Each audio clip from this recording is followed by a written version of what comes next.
this is what I want versus what I was willing to give. And I'm like, nope. So I put in my 2 weeks, lasted one, and I left. And that's when I knew I wanted to start my own business. I didn't have the business side because in blue collar space, you have the construction side of like how to do it. Yeah. Whatever it is, HVAC, plumbing, roofing, whatever. And then you have the business side. I knew the roofing side. I knew everything there was to know about roofing from, scheduling a job to getting it done. But I didn't know the other side, taxes and audits and insurances and all that stuff. So I went and sold for a random company that I know and did outside sales. When you look back at that period of time, when did you decide that you wanted to start your own roofing business? Was it taking over from your uncle, or was that a completely different business that you started off? No, I started Save 48 on my own, but after about 9 years, because I climbed the ladder, right? Blue collar is no ladder to climb, but if you had to create one, that's what it was. So I did production, and then I wanted to make more money, so you had to do this thing called, you can sell roofs, but he's like, but you can't stop doing production because nobody wants to do your job. What are the steps or ways that has helped you try and not only recruit, but maintain people within your organization? Train your people so well they can leave. Treat them so well they don't want to.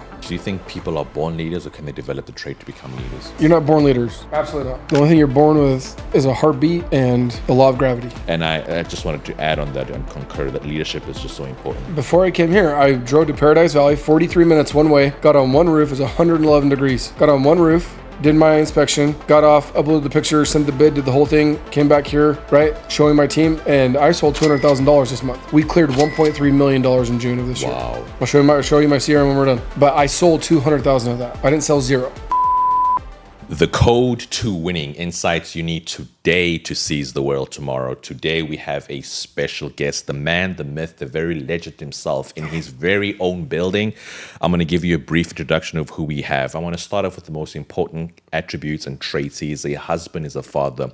Above all, he's also an owner of it's State 48 Roofing, also the founder of Scale Mastermind, also a host of the Sexy Business Status podcast. People like me would qualify for that respectfully. Absolutely. So without further ado, I'm going to introduce right now Jason Von Payne. How are you doing, brother? I'm good. How are you? I'm doing great. Thank you very much. Doing great. I'm grateful for the opportunity to be able to just dive in deep, be raw, unfiltered, talk a lot about success. But one of the things I like about the podcast is the fact that as much as it's the code to winning, it's not just showing people like the success they've gained, but also creating almost like a blueprint of how they gained that success as well. So correct. I'm grateful for crashing in your wonderful, building right now. People have been getting lost. I've been getting like spam. KG, you told me this and you told me that it's actually not 7, it's 2-1.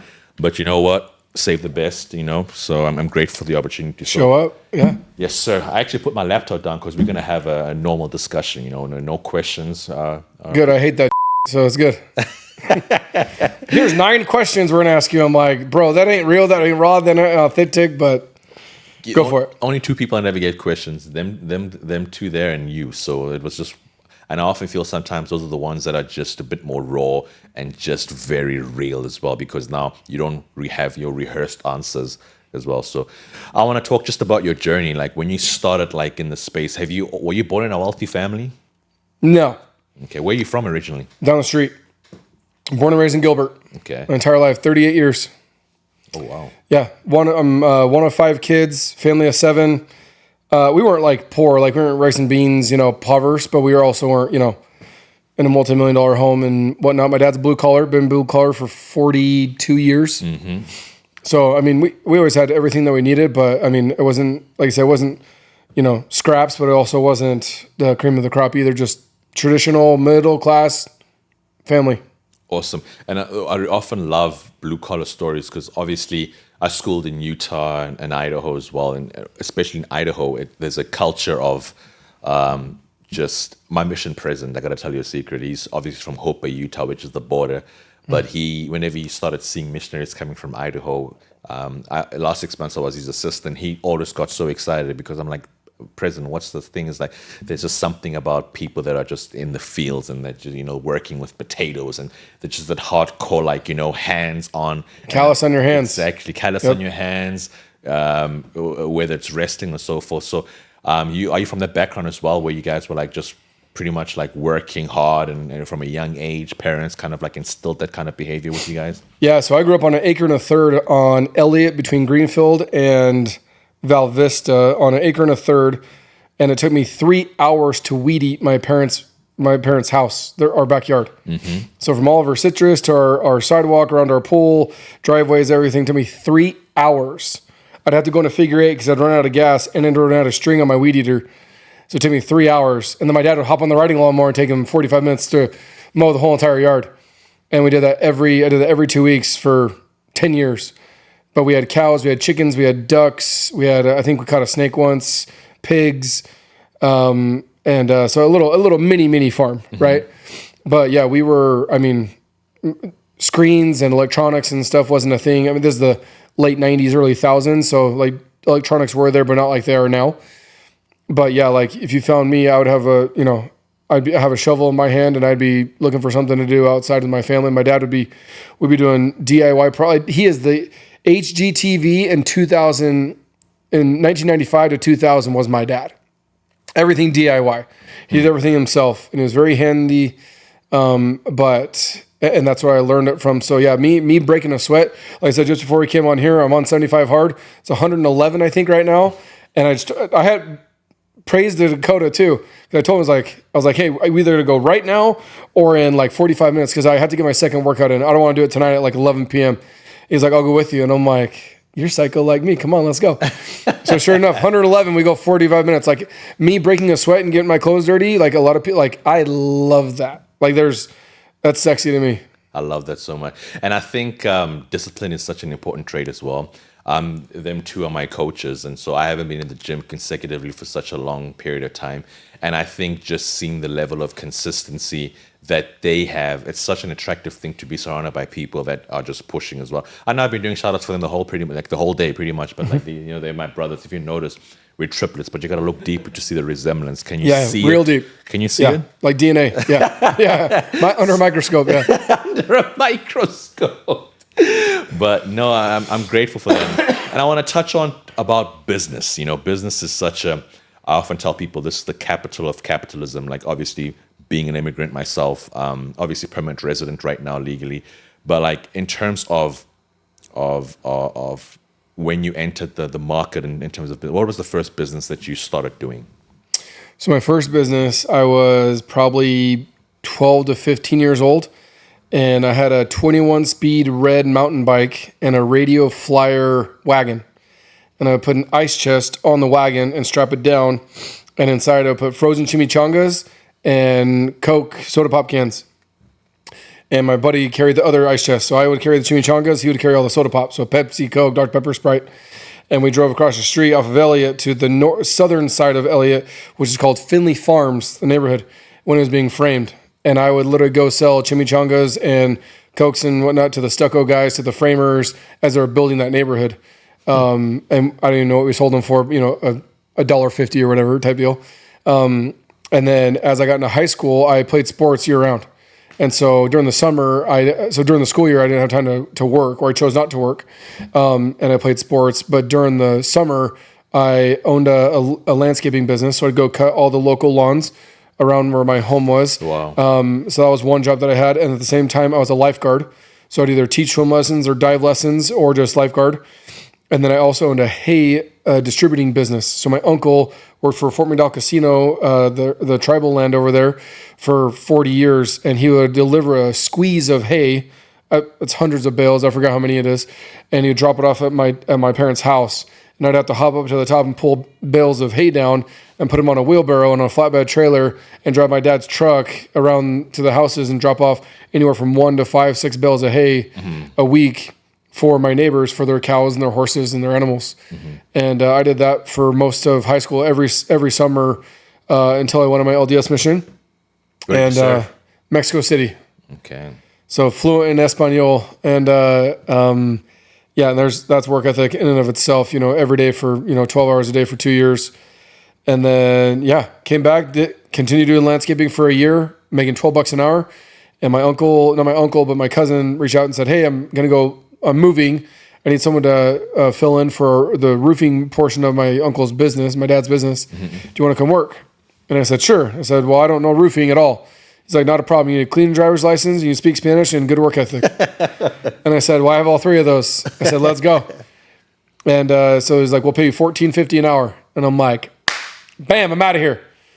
And so in January 2010, started doing roofing for $14 an hour.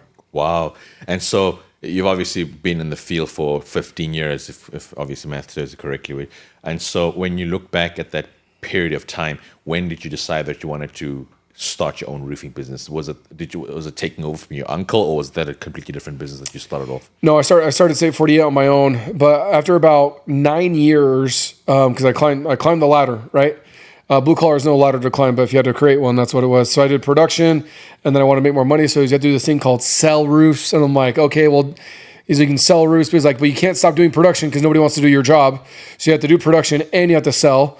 I'm like, okay, so I would do production for 60 hours a week, then I would sell for 30 hours a week. And then I was like, wait, I don't do this anymore. So I hired somebody to replace me. So I went into full-time sales. And then I was like, wait, I want to make more money, but not just me selling. I want to get a rip or an override off of other sales reps. So he's like, you'll need to go hire these sales reps. So I went and found sales reps and trained them. And I got an override off of all of them. And then I was like, I want to make more money. And he's like, okay. He was like, do you want to be a GM? So then I became the GM. And then we got so big that my uncle kind of froze and fired everybody and demoted me. And I was like, yeah. And I wanted ownership too. So at this point in time, I was like, hey, here's a couple of different options. Want to buy in? Mm-hmm. And he's like, no, this is my baby. This is my retirement. And this is what I want versus what I was willing to give. And I'm like, nope. So I put in my 2 weeks, lasted one, and I left. And that's when I knew I wanted to start my own business. Mm-hmm. I didn't have the business side because in blue collar space you have the construction side of like how to do it. Yeah. Whatever it is, HVAC, plumbing, roofing, whatever, and then you have the business side. I knew the roofing side. I knew everything there was to know about roofing from, scheduling a job to getting it done. But I didn't know the other side, taxes and audits and insurances and all that stuff. So I went and sold for a random company that I know, and did outside sales.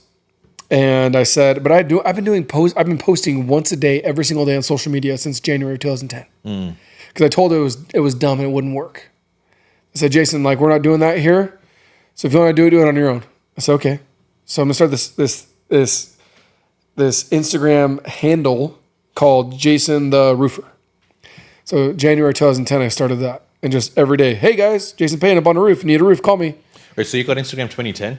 2010. You got it a year before me, because I was one of the first few back at home, like among my friends that got a 2011. And I remember just starting a handle then. I may not have had Instagram. I think it was Facebook first. Because Facebook bought Instagram eventually, right? So I had Facebook, and then whenever Instagram came out, I got that. But yeah, January 2010 is when I actually started doing that. I could trace it back all the way there. But anyways, so leave my uncle, and I said, hey, I'm strong. I feel confident enough that my phone will ring. I don't want your leads. Give me 2 more percentage points for sales, and I will never take a lead from your team, from your office. It was like, done.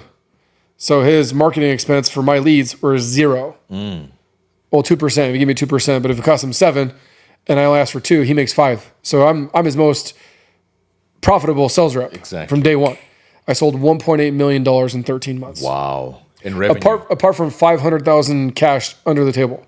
Don't tell anybody. Yeah. And then that's what helped me bootstrap State 48 Roofing. What inspired the name State 48? So it actually was going to be Roof 66. So Route 66 goes through Arizona, right? If you watch the movie Cars, you kind of see there it is, right?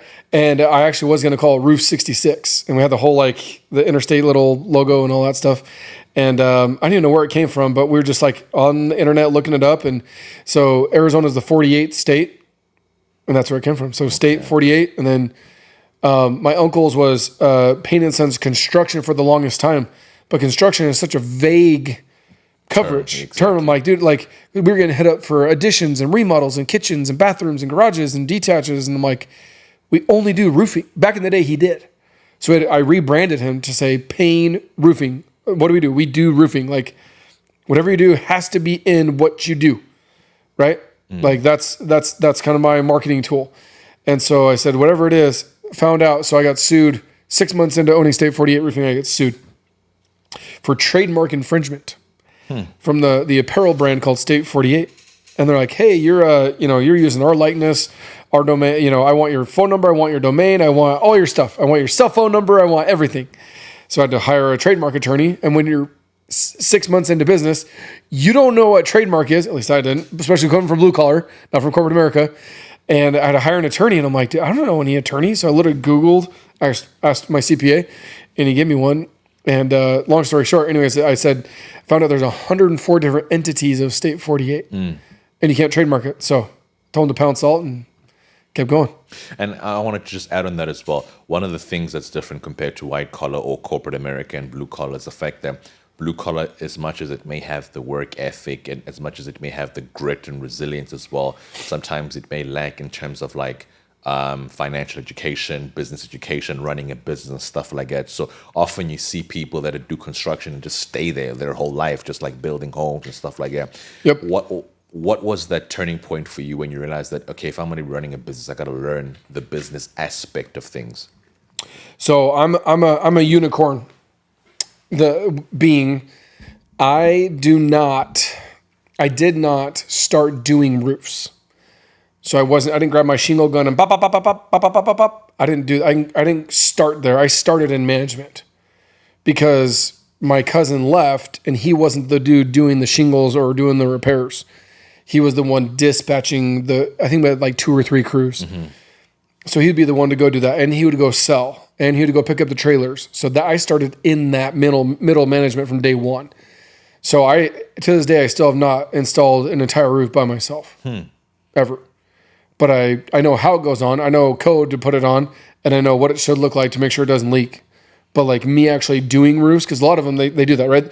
I've been doing HVAC for 25 years.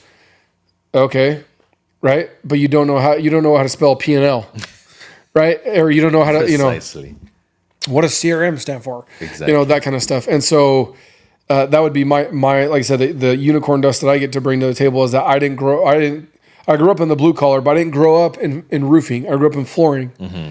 But I saw what my dad did and what he made and his business structure, and I saw my uncles and his, and I thought, well, I don't want to ever put on a roof. I don't ever want somebody cut me a check for me actually doing the labor to put on the roof, because I know what those guys make and actually make decent money. My foremans make 6 figures a year, but they also kill themselves in the heat. And if they're not up on a roof with a nail gun, they don't make any money. And so, well, how can I make money not killing myself up on a roof? Well, go sell it. Well, in order to sell a roof, you have to be up on a roof, even if it's for 5 or 10 or 15 minutes. Okay, well, what's the next tier of doing that? No, well, you go build a sales team to go get on a roof to get the guys to go put the roof on. Exactly. So you need to be the leader to go and hire those people. So hire and delegate, hire and delegate, hire and delegate. The only thing you can't hire and delegate is push-ups, right? It's the only thing you can't hire. You cannot outsource push-ups. So I can't take David Goggins' push-ups or one of my Navy SEAL veteran guy that I had on the podcast, Ray Cashcare. Ray Cashcare, yep. You can't do it. Sean Whalen, you name it. Those it don't matter. Garrett White, it doesn't matter. You cannot outsource push-ups. Everything else you can outsource. No, I love that. But I think one of the hardest things as well is not only establishing a team, but it's people seeing a vision and understanding when you're recruiting is maintaining the right people as well. And I see it a lot, especially in the sales industry, considering that I've been in pest and solar and all that, is the fact that some companies just burn through guys. They burn through. What are the steps or ways that has helped you try and not only recruit but maintain people within your organization? So I forgot what quote it came from, so I'm not going to take credit for it, but it was, train your people so well they can leave, treat them so well they don't want to. And I just had this conversation today with my marketing team when you were walking by to go get lunch. And that was my marketing team in there, and one of my gals was being recruited by another roofing company literally last week. She even showed me the video from one of my competitors that said, hey, we know you do business development for State 48. Do you want to come work for us? We'll pay you more. We'll give you this. We'll give you that, whatever. And she's like, no, I'm good. Thanks. Because I take care of her and I take care of her husband and I take care of her family. And it's not just a job. I say very, very carefully, we're family, but not everybody likes their family. And not, Oh yeah, many right? people So don't like, like it. It's we're all becoming a family. It's like, trend. I fucking hate my family. It's like, yeah, you probably don't want to, like, so you gotta be careful how you say that, right? But my thing is more of like, treat people well and take care of them. But you're not just here for a job, because if they're here for a job, they'll leave for a job.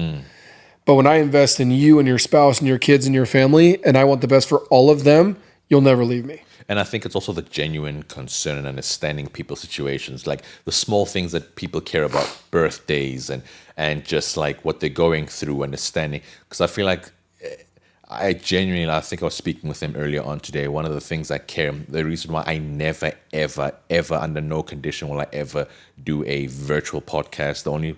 The only situation I would do it is for one person. That's because he's so old. It's like Warren Buffett, because he's like 97. And I told myself that's the only exception I'm going to ever do in the podcast. If it's anyone else, I'll drive, fly. It doesn't matter, because I value connection. I value being next to you, understanding, look at you, understand, feeling the energy, because I feel like it goes such a long way. Like being here has been like, it's been amazing, because like you can get so many stuff through Zoom, and it does work and stuff like that. But No, it doesn't. It's absolute dog shit. I don't care who you are. Politically correct. I've done. Gosh dang. Yeah, you're in the wrong space, bro.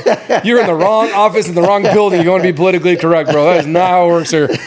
But you have a point. Like there's connection. That's why, like, dude, COVID screwed over the entire world so bad when they made people stop talking and stop connecting.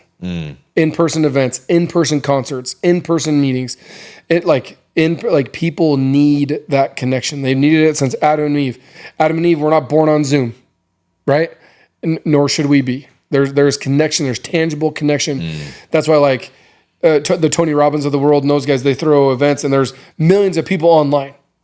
But have you ever been to a Grant Cardone event or been to an Alex Hormozi event, face to face, and the room, the atmosphere? It's game changing. You cannot create the atmosphere via a digital space. You can't. Yeah. No, and speaking of that, I went to the last and final 10X in Vegas. I was there too. It was electrifying. Like, we had good seating there.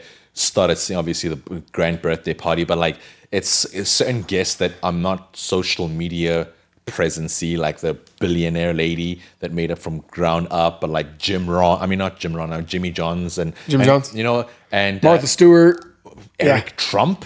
Yeah, Eric Trump blew my mind. Like, I know people liked to the Charlie Kirk and stuff, but when I heard Eric Trump's thing, because we often have this thing of like, hey, trust fund baby, blah blah blah. But when he was breaking down the logistics and stuff like that, and then he's a trust fund genius, is what he is. Yeah, I like that. But yeah, no, just speaking about that, like, you don't get that, like, online and stuff with events and like, podcasts, and it's connection is some of the most beautiful, and I value that so much. And I think I want to try. That's why I do these podcasts, because I feel like people give so much of feedback in understanding how important that actually is as well. Do you want to share an example, like from your networking and then like people that you've engaged as well, how important connection has been for our audience? So I actually get made fun of for my mastermind, which is okay, because mine's face to face, and I have a buddy and others that only do theirs via Zoom or whatever digital way. And I'm like, no, you will physically come to my office. We'll physically meet face to face every single week, and we'll shake hands, and we will connect together. 10 times more powerful than meeting once a week on Zoom. I don't care who you are. Go watch the recordings all you want. Take all the notes you want. When you are in the room with me in my mastermind, it'll change your life. And I have, Dakota, how many testimonials did you send me today? 30-something? Yeah, 30. Yeah, tangible, face-to-face testimonials that meet every single week in that room on purpose, because I know the power, because I've been to hundreds of conferences and I've been on hundreds of podcasts, and I personally hosted hundreds of podcasts, and there's nothing more powerful than live face to face. There's nothing beats it. It just doesn't. So that's my testimony there, is like, I do it face to face on purpose. You can reach more people digitally, obviously, right? But you can have a greater impact face to face. And speaking of leadership, I like this question so much. Do you think people are born leaders, or can they develop the trait to become leaders? Or both? You're not born leaders. Absolutely not. The only thing you're born with is a heartbeat and the law of gravity. I don't know. Captain Moroni looks like the guy must have been, predestined. The guy was. Dude, that dude was on TRT from when he was like 13 years old. Come on. Dude is freaking jacked. All the pictures you see, that dude is like a beast. He was him, bro. He was definitely him. I'm telling you, the ladies back then, like 600 BC, were like, oh my gosh, I want him. Yeah, and he was like 7'8". I mean, it was huge. Anyways, but he was LeBron back then. Yeah, there you go. There you go. You say LeBron, get out. Freaking LeBron. You say LeBron. You're trying to be politically correct? No, that's my guy. LeBron's my guy. I will defend LeBron to the last sword. Okay. I'm gonna stamp a 23 on your ass on your way out of here with my foot. Jeez Louise, freaking LeBron. Anyways, we won't go into that. But no, I do not believe leadership is I don't believe you're born with it. I don't. I believe leadership is a skill. Because anything learned is a skill. You're not gifted a skill. You practice a skill. Things that you're gifted with. You're gifted with a language. You're gifted with a skin color. You're gifted with height. You're not I'm 5'9". I have to own it. No matter what I take, I'm not magically going to be 6'3", right? And I have like green brown eyes. I don't have beautiful blue hazel eyes. I'm never going to have it. Cul-de-sacs, bro. See these things? Boom, they're getting bigger. Okay, I got real estate setting up here. I got like 7 properties. I'm never going to have beautiful head of hair like these guys, right? It ain't going to happen. But and I can't change those things. But becoming a leader, I can learn the traits of other great leaders. I can learn great leaders like Jesus Christ or Captain Moroni. If you want to go down the religious card, right? Joseph Smith, right? You name them as you go. Pop, pop, pop, pop, pop. Doesn't matter. Jesus Christ. Dude, Martin Luther King, LBJ. Trump. You LBJ. There you go. Yeah, there you go. Oh my gosh. No, I'm just being silly. No, for real though. But and just to follow up on that, one of my favorite stories.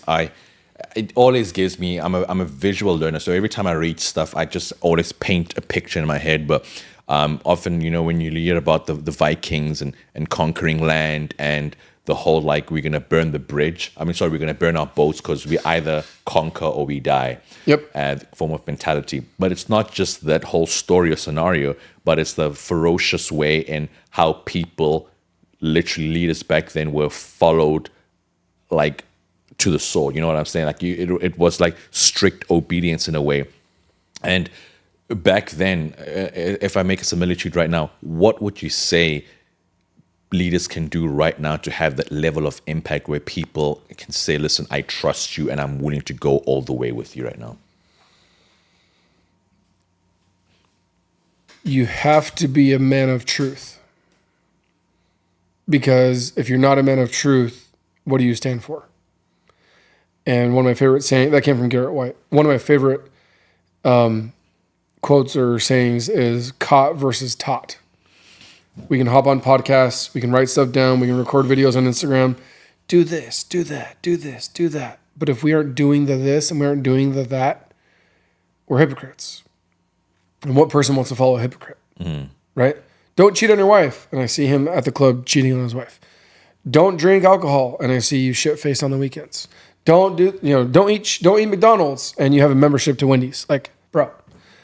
You know what I mean? And pick anything in life. And that's my biggest thing is show people, right? I call it show, teach, watch. Show people how to lead, right?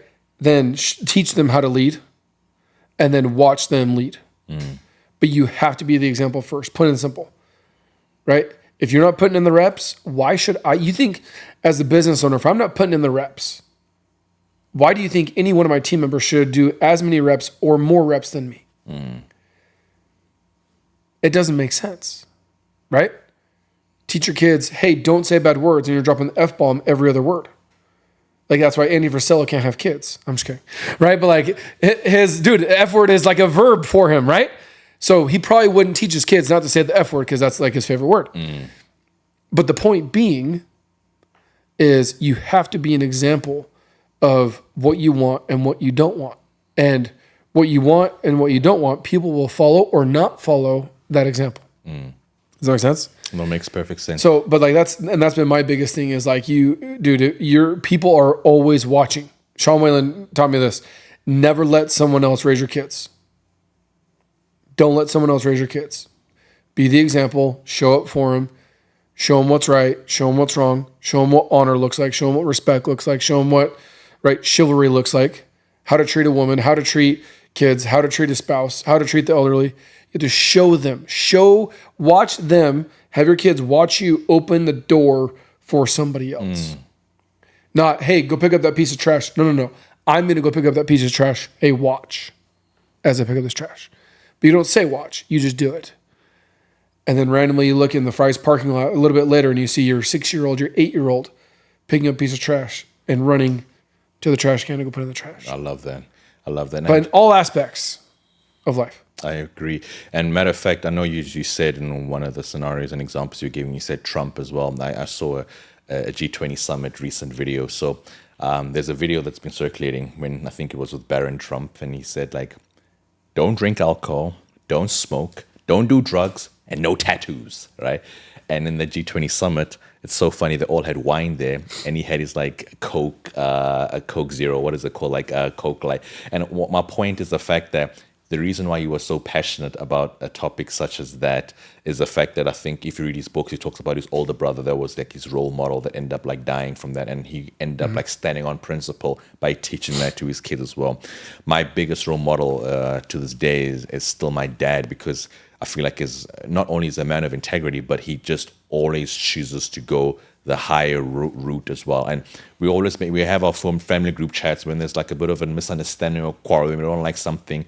He always says a way, the most Christ-like thing that is very exemplary. And sometimes like you don't want to hear it, but you have to hear it, And I think if somebody's living that way, it's easy to teach that. But if you're not living that way, you're being a hypocrite, you know what I'm saying? Right. You're being a Michael Jordan, you know what I'm saying? You're going out there gambling in Vegas,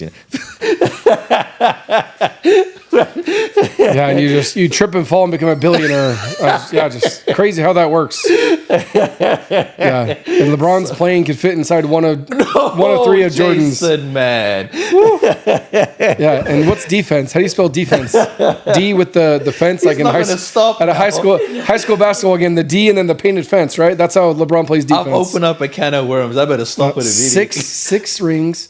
6 Defensive Player of the Year, 6 MVP. Okay. He didn't play 6 seasons. We have to get that. He played 15, so which means he lost. He had a losing season 9 times out of the 6. You know what I'm saying? Oh, yeah. Terrible thing. Yeah, the rings, they tick when you touch stuff.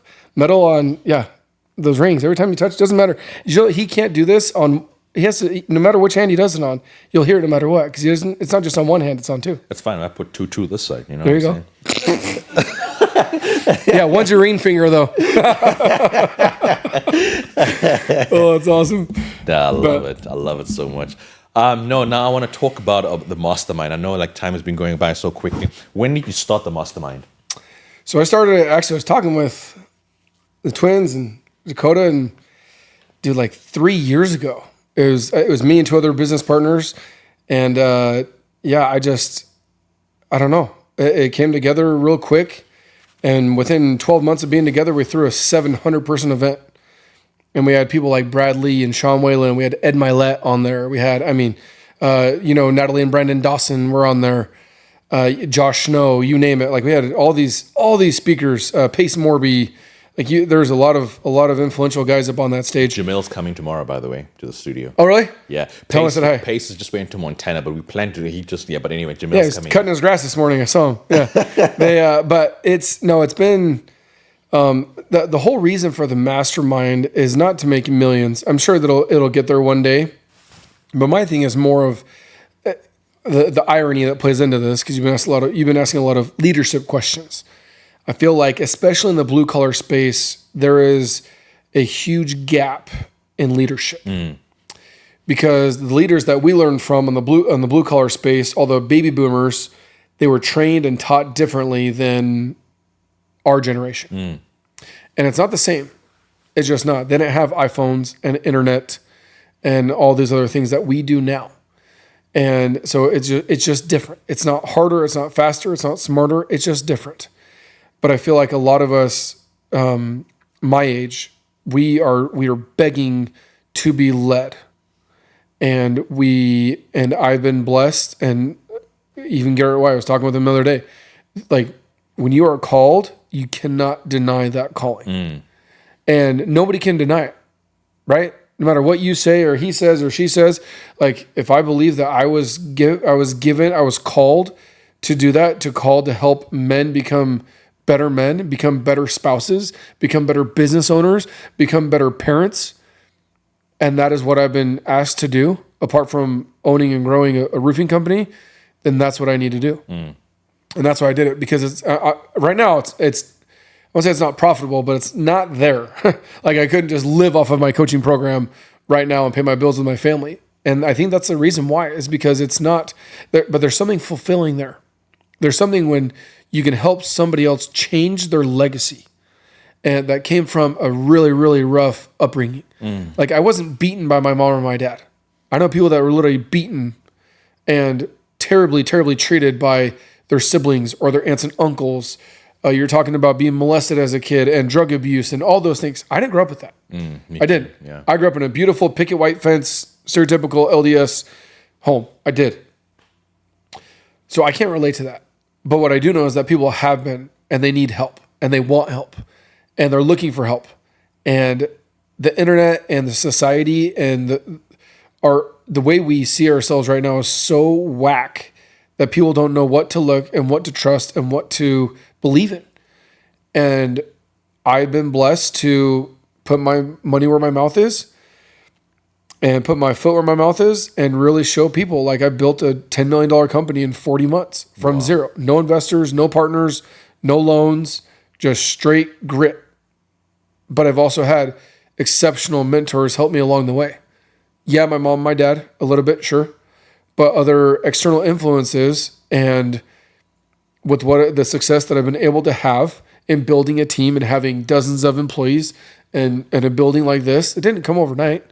But a lot of people, their dreams are suppressed by the people that they grew up with. Yeah. Team members, family members, parents, community members, church members, school. A lot of people have given up on their dreams, so they make it give up on theirs, right? And so that's why, like, if I'm trying to chase my dreams and you give up on yours, you definitely don't want me to hit mine, right? It just doesn't make sense. If I've given up on my dreams, be like, go get them, Tiger. No, you wouldn't be like, dude, like, yeah, don't, way too risky. Don't worry about it. Don't do it. Don't push. I was talking to Coda on our walk earlier. Like, don't, dude, like, no, if that person, like your spouse or those around you, are not pushing you to be bigger, better, faster, stronger, you're hanging around the wrong people. Precisely. No, and I couldn't agree more. And I think I'm glad you stressed on that. And we were talking about it earlier on and in the first podcast that sometimes right now, not only are men lacking that form of like direction sometimes, but because there's no connection, it's harder to open up and talk, but it's harder to also have like leaders and mentors that are out there willing to actually take you in the right path, because naturally, even back then with the greatest warriors, they had a leader that was leading them in the right path. When I made that Viking example, yes, they lived their whole life training for that one specific purpose, but there was still a leader leading them in the right path. Let me give you an example. So I watch these 3 movies once a month. You guys think I'm crazy. I watched Troy, Brad Pitt. I watched Troy. So good. Burn the boats, right? Yeah. Not burn the boats, but take it down and build a horse. Potato, potato. I watch Troy once a month. The new Space Jam. Sorry. Oh my. Yep. Once again, we can't beat the original, so let's make a sequel with some other dude. So you have Troy, right? Then you have The Last Samurai, Tom Cruise. You watch that one? The Last Samurai. And one of my other favorites, 300. Oh, which one though? Not the second, not the like the prequel to like the way they got there. The original 300. Beautiful. Right? And I forgot what his name is, but if you pay attention, all 3 of those movies, their leader was present. Their leader was not on another continent or sitting back saying, go get him, Tiger. They were on the battlefield. They were 300. He died with his 300 guys. Troy, Brad Pitt, literally there killing dudes, right? First one off the boat. Like, let's go get him. Not like, hey, hopefully you guys don't die and I'll, let me know when you get the, you kill everybody and I'll go up to the top, right? And The Last Samurai, Tom Cruise. No, teach me your ways. Why are these people doing what they're doing, right? And he almost died in battle at the very, very end. You have to be, and I made this mistake, by the way, those who are listening. I made this mistake. I stepped out of being in the trenches with my people. Being in the trenches doesn't mean that I have to be the one that does everything either. But your leader has to be in the thick of it with you. Tommy Mello taught me this. He's like, your people need to see you, need to see your truck in the parking lot. Your people need to see you in your office. You can go on trips and you can have nice stuff, totally fine. But if you're truly going to war to build something great, people need to see you doing something great. I think it's so exemplary. And I'm glad you said that 300 gives me the chills each time, because they knew best movie ever. They could potentially die, but they're like, man, eat, drink, could be merry, for tomorrow we die. That feeling of like, listen, I'm dying in there with like my captain, my leader, knowing that we're dying on a good cause. We're not going to be slaves to like the other guy, and so I think it's such a good principle, because not only was he leading, but he was leading from the front each time. He's like, listen, I'm going to die with you in the field, but either way, we're not going to be subjected to another ruler. We're going to live for our freedom and what we stand for. It's a great example. And I think sometimes what happens, I notice, especially in the sales aspect, people just want to quickly get those leadership positions that they can easily delegate. Like, listen, you go knock and set appointments, I'll come and close the deals. You go do that thing, you go. And I feel like it's such a common trend, especially right now, because we want to delegate so much. That's why I feel the solar industry has become disastrous over time. It's just been crumbling. And I just wanted to add on that and concur that leadership is just so important. Before I came here, I drove to Paradise Valley, 43 minutes one way, got on one roof, it was 111 degrees. Got on one roof, did my inspection, got off, uploaded the picture, sent the bid, did the whole thing, came back here, right, showing my team, and I sold $200,000 this month. We cleared $1.3 million in June of this year. Wow. I'll show you my CRM when we're done. Wow. But I sold 200,000 of that. I didn't sell zero. I sold 200 of that, right? And I could have sold more, but I was just trying to be nice, right? I gotta let my guys win. But kind of like LBJ, yeah. So, yeah. But like you go to the playoffs, but then you like just the bed. And don't you can't like win. You can't win, but you showed up, right? Cleveland. Yeah. This is for you. Miami. D-Wade. Just kidding. But I want to finish on this though. One of the biggest things that we forget though, Troy, he was single. Last Samurai, he was single. 300, he wasn't single. He was married, right? And when he left, and this is my wife, when he left, she didn't say, come back, or I miss you, or don't go. She said, leave. She said, come back, or come back on your shield. Come back dead, but come back. And there was no selfishness there, because she knew the mission, she knew the goal, she knew what he was there to do. And that is the level of selflessness that if or when you have a spouse, that is the kind of spouse you want to attract, and that is the kind of spouse that you need to be. And my wife is that person. Wow. The number, kind of crazy. You don't get to choose your parents. Do you know that? Like don't get weird, like all spiritual on me. You're like, oh, and the pre-mortal existence, like don't go that route. I'm dead serious, don't go that route. But like, you don't get to choose your parents. Like, you're born and like those are your parents, right? You don't get to choose your siblings. You just, as they grow up, like that's my brother, that's my sister, right? You don't get to choose them. You get to choose your spouse. The one thing you get to choose in life is you get to choose the person you want to spend the rest of your life with. And it is the number one decision that will make you into a warrior, or that will crumble you and your goals and your creation of what God called you to be. So be very, very careful and very intentional of who you choose to spend the rest of your life with. Wow. Wow, that's very powerful. I'm grateful for you sharing that. And I wanted to also kind of segue a little back and talk about, I want you to help me in this aspect. And now I'm talking about like a problem, and I struggle with a lot, is the fact that I take way too much responsibility because I trust less, and so I do everything and then when I try to delegate, I overly become micromanage. Like it's a fault to the point. It's like, listen, instead of like micromanaging, like let's say media team, I want these podcasts done and this. I'm like, let me just do anything by myself. Then I end up spending way too much hours because I want things to come out just the way I want it to come out. What example would you give? Because I know that it can be a blessing, but also some of your biggest blessings can become a curse as well. What advice would you give someone like me or someone that may be facing with that level of like just wanting things, micromanaging, and just not allowing people to just flourish in their specific skill So set? this is where you need to be more like LeBron instead of Jordan, because Jordan was perfect, 6 for 6.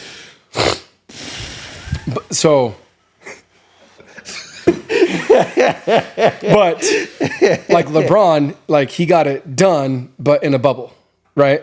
So that's what it comes down to. So done is better than perfect, right?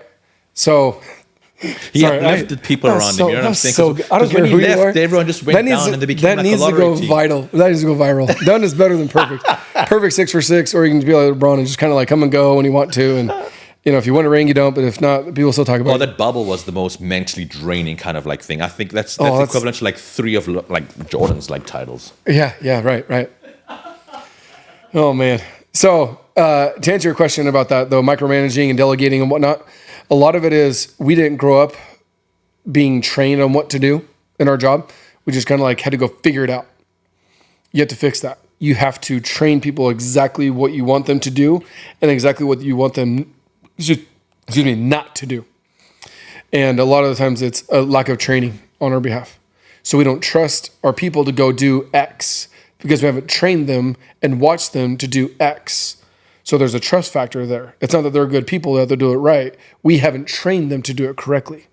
So you micromanage them because you didn't train them correctly, because you didn't train them because you didn't do your job as a leader. You didn't train them to where you can be like, here you go. Or you don't trust them to fail. Brandon Dawson teaches that you can train anyone to do 80% of your job. Anything you do, I can train somebody to do 80% as well as you. Mm-hmm. That 20% is the magical unicorn dust, right? Your personality, who you are as a person, right? And that little it factor, that's that 20%. 80% of it, 4 out of 5, 80% of it, you can train. Wow. If you train them and you train them correctly and hold them accountable and you teach and then show and then watch, that is how the micromanaging part goes away. I don't have to, like today we're doing probably 20, 25 roof inspections. I'm not like, how did they go? Did they diagnose it? Did they look at it right? Did they ask the questions? Did they ask for the close? Did they overcome the objections? Did they did all that stuff? No. Go do your job. And if they fail, I look inside first. Whenever somebody leaves my company, I say, what did I do wrong? Not what did they do wrong? It's easy to blame people. What did I do wrong? How did I fail them in production, in sales, in admin, in marketing? How did I fail them? I could have done this and this and this better. Okay, we're going to turn that into a training opportunity. And we're going to train the people that are still here to where they don't leave because of the things that I did not implement into that team member before they left. Because what if I would have trained them to do those things? Would they still be here? And that's what it comes down to. Training is everything. Training is a daily, just like brushing your teeth, it is a daily thing. Personal development is a daily thing. You don't work out once a week, you'll be fat. You will. And you'll be sore for 5 days. That's the stupidest thing in the world. I did it, by the way. Work out once a week, hard, max out, cool. Sore for like 5 days, go do it again. You don't get any more fit, and you're sore for 5 days. Stupidest thing ever. Just take that into sales. Only train once a day, mastering your craft. Do you think 300 or The Last Samurai or Troy, do you think any of them, I'm going to work on killing people and shooting arrows and I'm going to train on that, for a few hours, once a week? No. Every single day, hours every single day. That's what you have to do. You have to train your people, because when you became a master of your craft, how did you do it? Every single day, hours and hours every single day. So why do you think these people should get any shortcuts? They should be doing it just like you did, right? Hours a day, every single day, non-negotiable if you expect them to get the 80% of the results that you get. Love that. No, I love that so much. And then I have just 2 more questions I wanted to ask. obviously the success that you've gained over time, switching in the blue collar and then incorporating a lot of the business aspect as upscaling your business, what's probably been one of the biggest lessons you've learned as like being an entrepreneur? Ironically, the previous question is hire and delegate. So I have this rule called the 2,500 rule. So $20 an hour versus $500 an hour. So you write down everything you're doing on a daily basis from 5 a.m. to 10 p.m. Everything you'll do on a 30-minute or hour-long increment. What do you do? What am I doing? Write it all down and do it for a week and document what you're doing for those 30 minutes. I'm doing this. I'm calling these people. I'm picking up dry cleaners. I'm walking the dog. I'm doing this bid. I'm dropping off this trailer. I'm ordering this material. I'm doing whatever it is, right? And whatever industry you're in.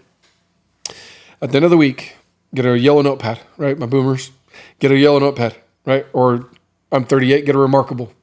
Draw a line down the middle and you write down the tasks that pay $20 an hour. It's about 40 grand a year, $41,000 a year. And write down all those tasks that you did that week that were $20 an hour. And then write down all the tasks that cost about $500 an hour. And then all those ones that are $20 an hour, you hire and you delegate those as fast as you can. Because if you want to make $1 million a year, that's $500 an hour. Wow. 40 hours a week, 50 hours a week, 50 weeks a year. Or if you continue to do the $20 an hour weeks stuff, $20 an hour, right? $800 a week, $41,000 a year. That's what you deserve to make because those are the type of tasks that you are doing. And then as you get going, you realize that there's a $50 an hour and a $100 an hour. Those are your different managers and your different positions, right? Like Dory, my COO, she's not a $20 an hour person anymore. She's like a $150 an hour person, right? And she makes great money. But the tasks that I give her, she can't be doing the $20 an hour tasks because then I have to pay her $40,000 a year because that is the value that she brings by doing those tasks. Every task has a dollar amount attached to it, big or small. Now, if you do it, like Ryan Stewman, if you know the hardcore closer, yeah. If you interviewed him, he's a great guy. No, I haven't. He's here in Arizona, isn't he? Texas, in Dallas. Texas, okay. Super good dude, and great on podcasts. But he cuts his own grass. And be like, dude, you cut your own grass? Why don't you pay somebody? He's like, it's therapeutic for me. I love doing it. It's very fulfilling. I love the smell of fresh cut grass. It makes me happy. So I choose to do that, right? But in business, hire, delegate, hire. I can only get on so many roofs a day.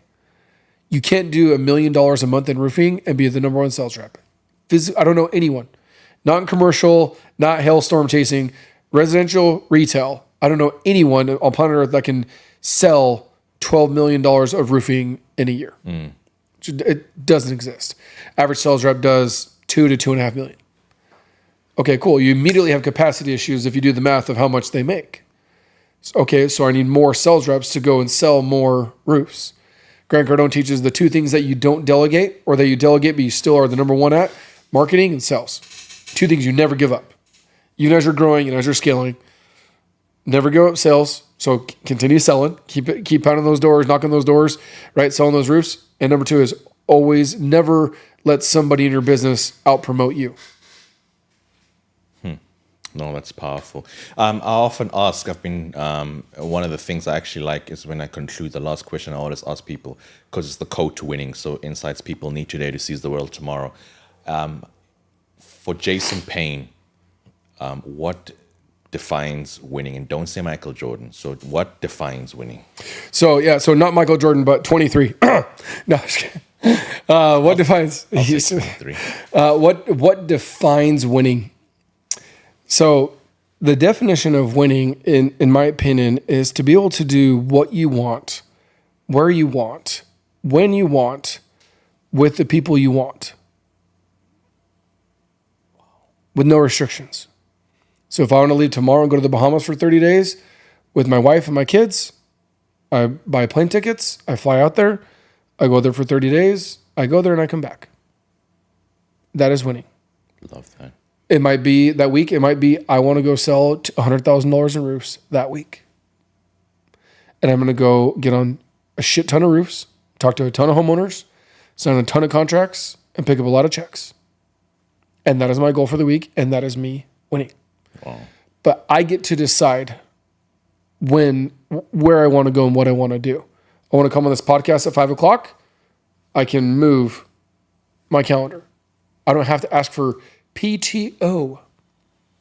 Like, I didn't know what that stood for till I was like 35 years old. Start my life.